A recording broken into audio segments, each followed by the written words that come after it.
నమస్కారం, వార్తలకు స్వాగతం. ముందుగా ముఖ్యాంశాలు.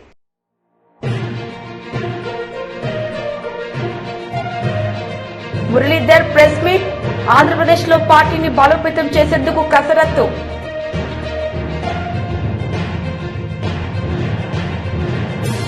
ఐటీ శాఖ మంత్రి కేటీఆర్ మీడియా సమావేశం. మునుగోడుకు అండగా ఉంటాం కేటీఆర్ హామీ.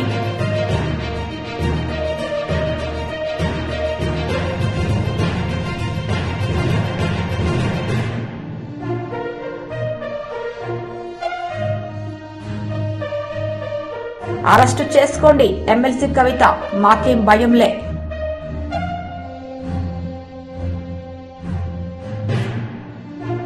భారతదేశంలో పట్టణీకరణ వేగంగా జరుగుతున్న రాష్ట్రాల్లో తెలంగాణ రాష్ట్రం 3వ స్థానంలో ఉందని మంత్రి కేటీఆర్ తెలిపారు.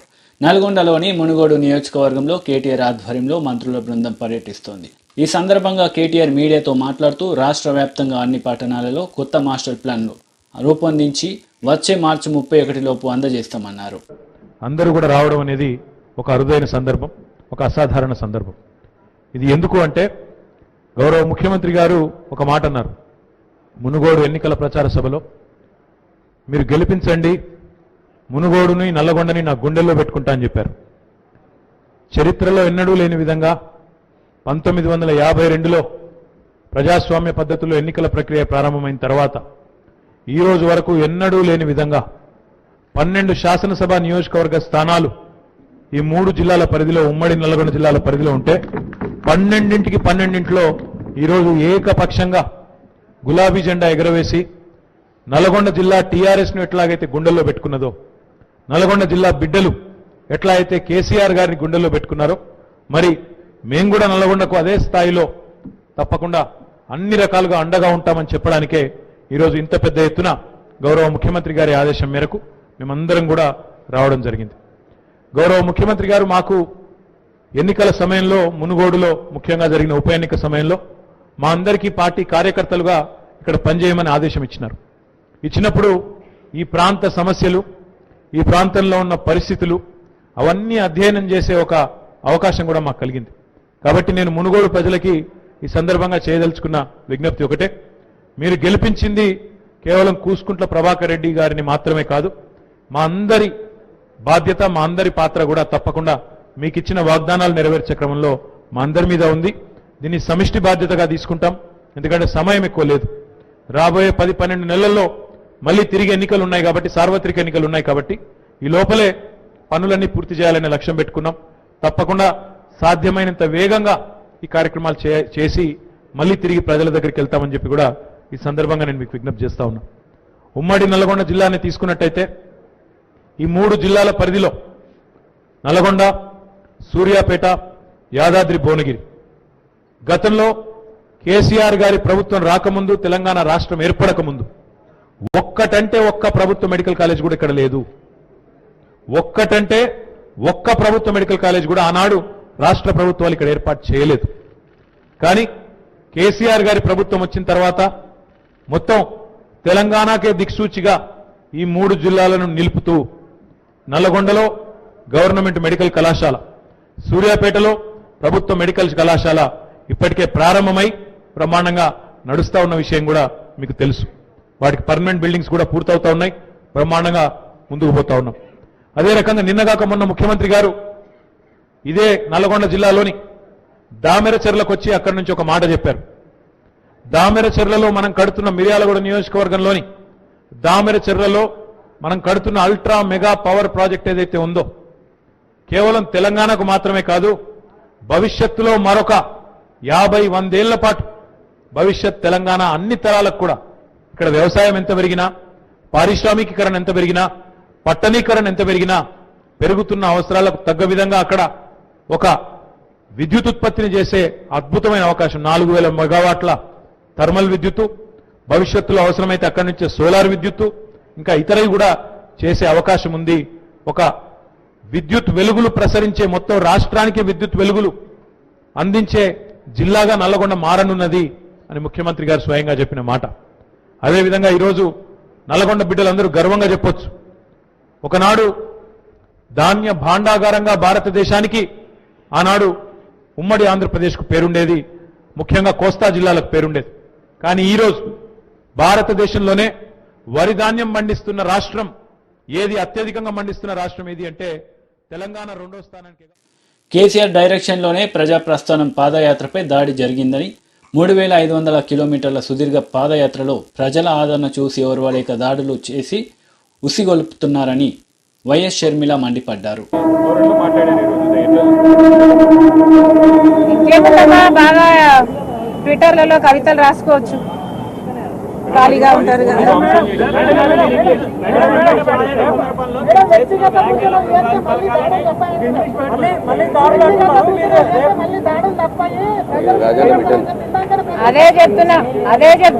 అదే చెప్తున్నా మేము కూడా దాడులు తప్పవని మళ్ళీ బెదిరిస్తున్నారు.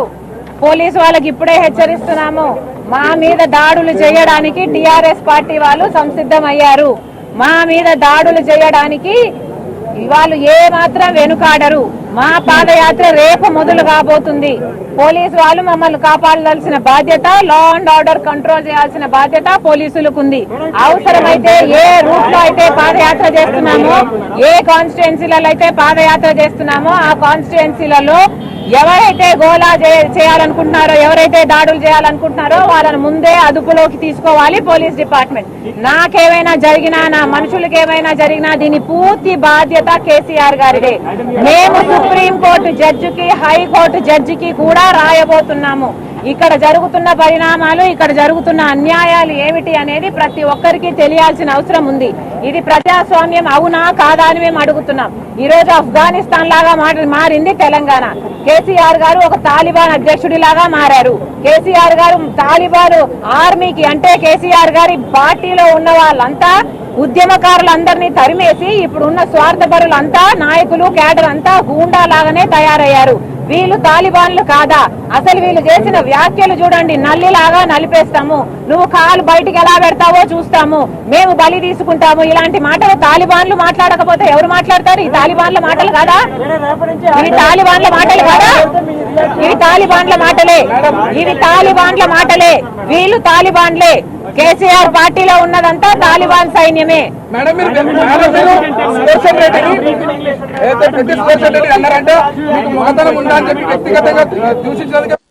దేశంలో ఎక్కడ లేని ఎన్నికలు వస్తే అక్కడ మోడీ కంటే ముందు ఈడీ వస్తుందంటూ సంచలన వ్యాఖ్యలు చేశారు ఎమ్మెల్సీ కవిత. మోడీ దేశంలోకి అధికారంలోకి వచ్చి 8 ఏళ్లు అయితే అడ్డదారిలో ఎన్ని రాష్ట్రాల్లో అధికారంలోకి వచ్చారో ఇలానే తెలంగాణలో కూడా కుట్రలతో గెలవాలని మోడీ చూస్తున్నట్లు పేర్కొన్నారు కవిత.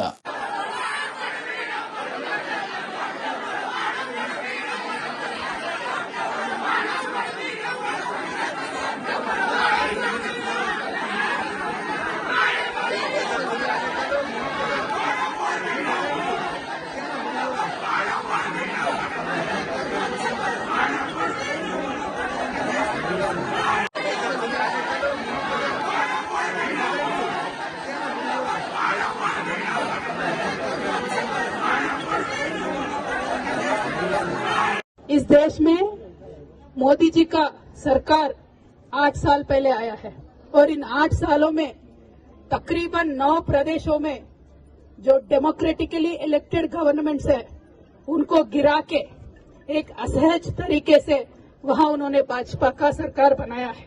ये हम देख रहे हैं इस देश में क्या हो रहा है। और ये आज देश में बच्चा बच्चा जानता है कि किसी भी प्रदेश में इलेक्शन होने वाला होता है वहां मोदी से पहले ईडी पहुंच जाता है। तो आज तेलंगाना में भी यही हुआ है, कुछ नया नहीं है। अगले साल हमारे यहाँ हमारे प्रदेश में इलेक्शन है तो मोदी जी के आने से पहले ईडी वाले आ गए। हमने उनका स्वागत किया, हमने कहा हर तरीके से आपको कोऑपरेट करेंगे। फिर भी ये जो cheap tricks Bharatiya Janata party play करती है, मीडिया में लीक दे दो, नेता के रेपुटेशन खराब कर दो, मैं बोलना चाहती हूँ मोदी जी से विनम्रता से, मोदी जी अगर आपको जेल में डालना है तो डालो, कोई टेंशन नहीं, चले जाएंगे, लेकिन लोगों के लिए काम करना नहीं छोड़ेंगे। बीजेपी के जो फेल्यूर्स है उसको एक्सपोज करना भी नहीं छोड़ेंगे। और आज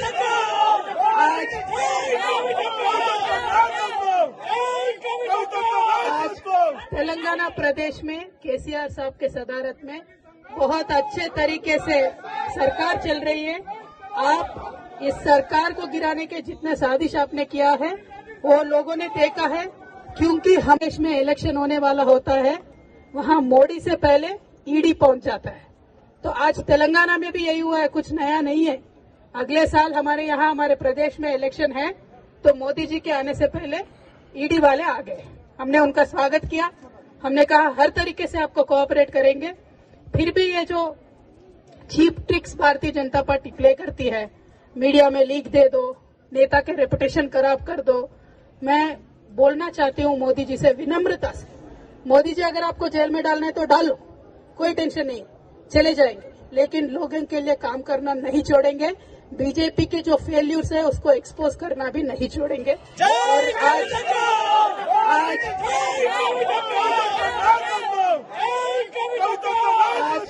तेलंगाना प्रदेश में केसीआर साहब के सदारत में बहुत अच्छे तरीके से सरकार चल रही है। आप इस सरकार को गिराने के जितने साजिश आपने किया है वो लोगों ने देखा है, क्योंकि हमने वो षड्यंत्र को लोगों के सामने रखा है। तो आप रिएक्शन में ये सारी चीजें कर रहे हो, सिर्फ मेरे ऊपर नहीं, हमारे मंत्रियों के ऊपर, हमारे एमएलएस के ऊपर, एमएलसीज के ऊपर, ईडी, सीबीआई, आईटी सब कुछ चला रहे हो। हम आपका स्वागत करते हैं, आपसे कोऑपरेट करेंगे, लेकिन आप ये बताइए कि आपने तेलंगाना के लिए क्या किया। बस इससे ज्यादा मैं कुछ नहीं पूछती हूँ। We welcome the agencies, we will absolutely cooperate with them and we are not scared of anything. Thank you. జై తెలంగాణ. సచివాలయంలోని పబ్లిసిటీ సెల్ నుండి ఏపీ దేవాదాయ శాఖ మంత్రి శ్రీ కొట్టూరు సత్యనారాయణ విలేకరుల సమావేశం నిర్వహించారు. ఈ సందర్భంగా ఆయన మాట్లాడారు. పవన్ కళ్యాణ్ గారిని కూడా వాళ్ళు పునరాలోచించుకోవాల్సిన అవసరం ఉంది. ఇప్పటికైనా సరే సుప్రీంకోర్టు ఇచ్చిన జడ్జిమెంట్ ఇచ్చిన తర్వాత, తీర్పు ఇచ్చిన తర్వాత వాళ్ళు ఒక మార్పు వస్తుందని ఆశిద్దాం.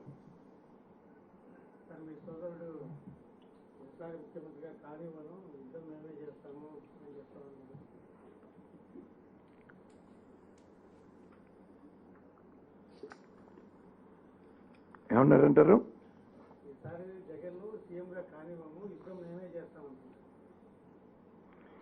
ఇప్పుడు దీన్నే పిచ్చి పరాకాష్ఠకి వెళ్ళిపోయిందని పెద్ద సామెతలుగా చెప్తూ ఉంటారు. ఇవాళ పవన్ కళ్యాణ్ గారు మాట్లాడే మాటలు పిచ్చి పరాకాష్ఠకి వెళ్ళిపోయింది అనుకుంటున్నాను నేను. అతను మాట్లాడే మాటలు ఒక సగటు మనిషి మాట్లాడాల్సిన రీతిలో కానీ, పత్రికల్లో వచ్చే అంశాలు మీరు అతను మాట్లాడిన మాటలు కానీ, భాష కానీ, తీరు కానీ ఏం మాట్లాడతారో మీరే చూడండి. వైకాపాన్ని కూల్చేదాకా నిద్రపడంటారు. వచ్చే ఎన్నికల్లో ఎలా గెలుస్తారో చూస్తానంటున్నాడు.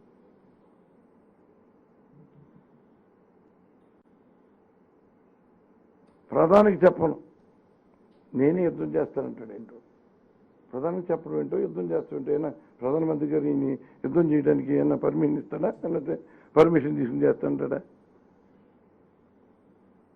అధికారంలోకి రాగానే అందరికీ బదులిస్తాడంట. అంటే ఆయన ఆలోచనలు, ఇప్పుడు అధికారంలోకి రావడానికి పార్టీ పెట్టాడు ఆయన. మాజీ మంత్రి నక్క ఆనంద్ బాబు మీడియా సమావేశం నిర్వహించారు. ఈ సందర్భంగా పలు అంశాలపై ఆయన మాట్లాడారు. సివి సుబ్బారెడ్డిని తీసుకొచ్చారు. తీయండి, సీనియారిటీ లిస్టు తీయండి. సివి సుబ్బారెడ్డి ఎలా వచ్చాడు? బి సుబ్బారెడ్డి, ఆయన ముందు నిన్నటిదాకా బి సుబ్బారెడ్డి ఉన్నాడు. ఆయన ఏ విధంగా వచ్చాడు? సంవత్సరంన్నర నుంచి ఆయన ఏ విధంగా ఈఎన్సీగా చేశాడు? తీసి చూపించండి. మీరు అడగండి. ఉద్యోగ సంఘాల నాయకులను కూడా నేను ప్రశ్నిస్తా ఉన్నా. పంచాయతీరాజ్ ఈఎన్సీలో ఉన్నటువంటి ఉద్యోగ సంఘ నాయకులను ప్రశ్నిస్తా ఉన్నా. ఎస్సీ ఎస్టీ ఎంప్లాయీస్ అసోసియేషన్ నేను అడుగుతా ఉన్నా. అడగండి అయ్యా, ఎందుకు ఊడిగం చేస్తారు, భయపడతారు? పంచాయతీరాజ్ ఈఎన్సీ ఇక మొదటి స్థానంలో నిన్న సుబ్బారెడ్డి ఉంటవే నిన్నటి వరకు అక్రమం. అది నిన్న ఆయన వైదొలిగా నాకు ఆయనకి సంవత్సరం 2 సార్లు ఎక్స్టెన్షన్ ఇచ్చాడు జగన్మోహన్ రెడ్డి. 3వ సారి కూడా ఇవ్వడానికి ప్రయత్నం చేశారు, ఆగిపోయింది అది. సరే పోనీ ఆయన ఆగిపోతే మొట్టమొదటి వరుసలో ఉన్నటువంటి ఎస్టీ బి బాలు నాయక్కి ఈఎన్సీగా నియమించాలి. సీనియారిటీలో ఫస్ట్ ఆయన ఉన్నాడు, నాయక్, బాలు నాయక్, ఒక లంబాడి కులానికి చెందినటువంటి ఎస్టీ. అతను తీసి పక్కన పడేసి సీనియారిటీ జాబితాలో 5వ వాడిగా ఉన్నటువంటి సివి సుబ్బారెడ్డిని తీసుకొచ్చి పెట్టాడండి జగన్మోహన్ రెడ్డి. ఎస్సీలు ఎస్టీలు ప్రధానమైనటువంటి పొజిషన్లో ఉండడానికి అర్హత లేదా? వాళ్ళకి అర్హులు కాదా? ఇది వాళ్ళని అవమానించడం కాదా?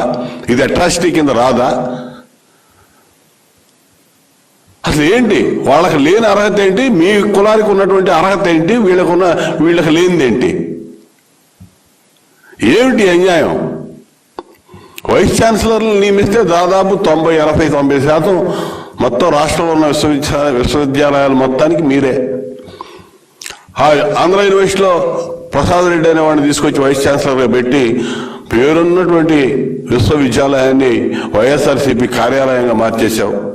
మీకు అసలు ఊడిగం వాలంటీర్ల కంటే ఎక్కువ ఊడిగం చేస్తా ఉన్నాడు. నాశనం చేసి వదిలిపెట్టావు.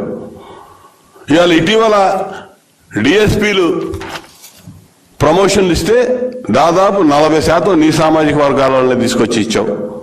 ప్రధానమైనటువంటి అసలు మీ సామాజిక వర్గం ఊసేలేనటువంటి ఉత్తరాంధ్ర ప్రాంతంలో టెక్కల్లో తీసుకుపోయి మీరు ఓ రెడ్డి గారిని డిఎస్పీగా, అర్నాథ్ రెడ్డి అనే వ్యక్తిని డిఎస్పీగా అపాయింట్ చేశారు. అక్కడేదో అచ్చెన్నాయుడు గారి మీద సాధించాలని చెప్పి.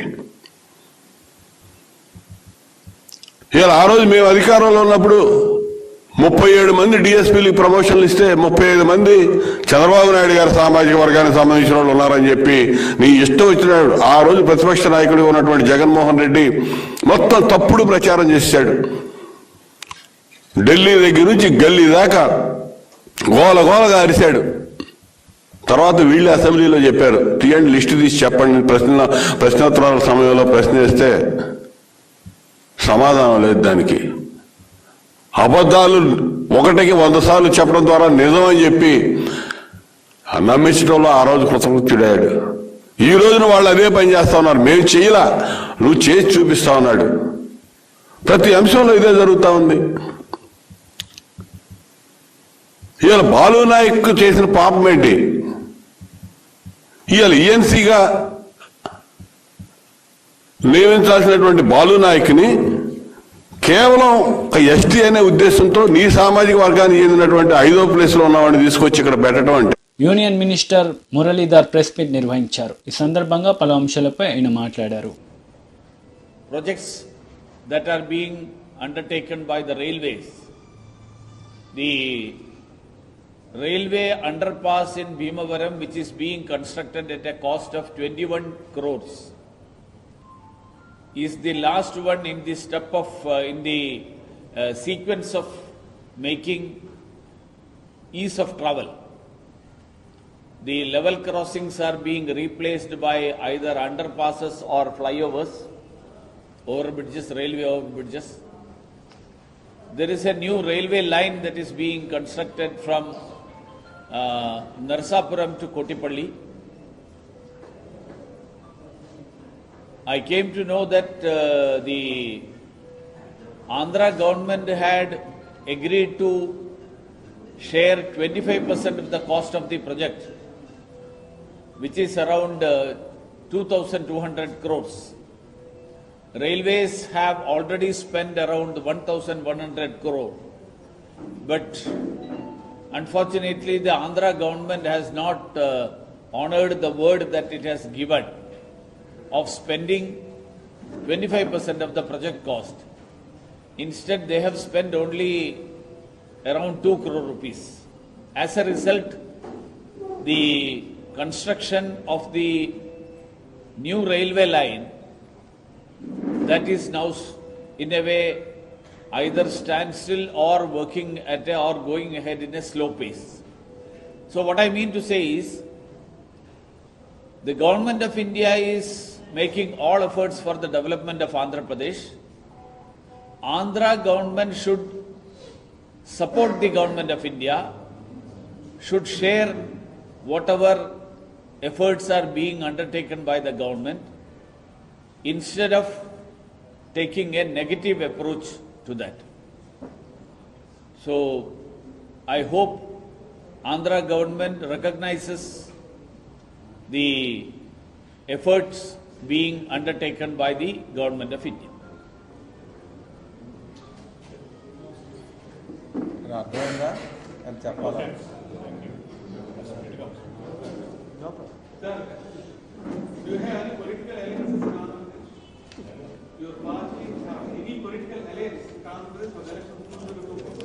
No, we are already in alliance with Jan Sena of Pavan Kalyan's, led by Pavan Kalyan.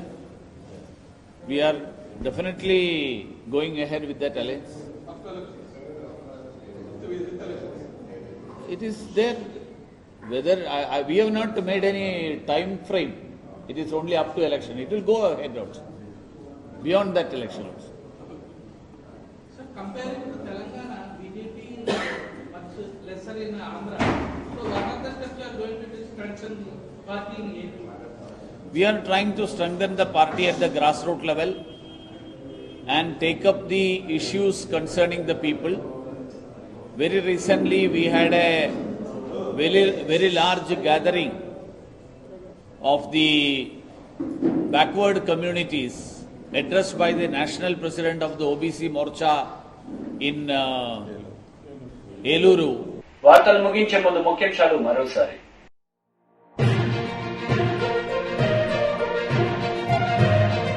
Muralidhar press meet, Andhra Pradesh లో పార్టీని బలోపేతం చేసేందుకు కసరత్తు.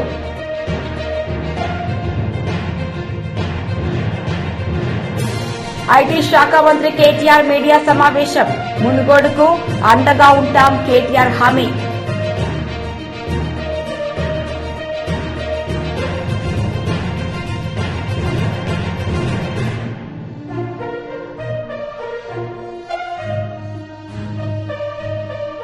అరెస్టు చేసుకోండి ఎమ్మెల్సీ కవిత, మాకేం భయంలే.